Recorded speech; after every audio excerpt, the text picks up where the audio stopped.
Ajith sir அவர்களை பத்தி நம்ம பார்க்க போறோம். அஜித் சார் அவர்கள் வந்து அஜித் சார்னு சொல்றதுக்கு முன்னாடியே நம்ம எல்லாரும் அவரை தலைன்னு சொல்லிதான் கூப்பிட்டு நிறைய பேர் வந்து செலிப்ரேஷன் பண்ணிட்டு இருந்தோம். அதாவது தலைவனோட ஷார்ட் ஃபார்ம் தலை அப்படின்னு தான் சொல்லி செலிப்ரேஷன் பண்ணிட்டு இருந்தோம். மங்காத்தா படத்துக்கு ஒரு சீன்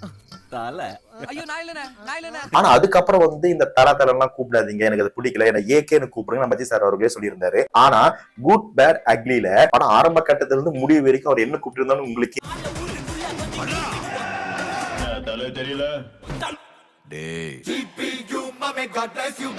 தம்பி யார்கிட்ட போதும் தெரியுதா?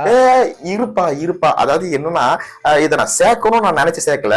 ஒரு டைரக்டரோட இன்டர்வியூ பார்த்த அப்புறம் கரெக்டா தானே அப்படின்னு தோணுச்சு. அந்த டேரக்டர் யாரு நீங்களே பாத்துருவாங்க. இந்த அஜித் வந்து என்ன இன்னுமே யாரும் தலைன்னு கூப்பிடாதீங்க, ஏகேன்னு கூப்பிடுங்க அப்படி இப்படின்னு சொன்னாங்க. அடுத்த படம் பார்த்தீங்கன்னா அந்த படத்துல ஃபுல்லா தலைன்னு தான் கூப்பிடுறாங்க. அவர் நடிச்சிருக்காரு, அவர் டப்பிங் பண்ணியிருக்காரு.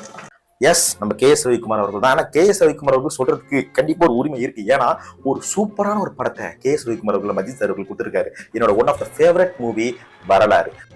அந்த படத்தை கொடுத்து நம்ம கே.எஸ். ரவிக்குமார் அவர்கள் தான். அவரு சுதந்திர தான்ப்பா நான் சேர்த்தேன். பட் ஆனா கூப்பிடாதீங்கன்னு சொல்லிட்டு படம் முழுக்க கூப்பிட்டு இருக்குது தப்பு தானே ப்ரோ?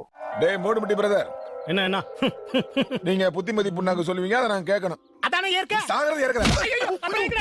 ஹேண்டில் கீழே லிங்க் இருக்கு, அதை டச் பண்ணீங்கன்னா ஃபுல் வீடியோ வரும். அப்படி மறக்காம சேனலை சப்ஸ்கிரைப் பண்ணுங்க.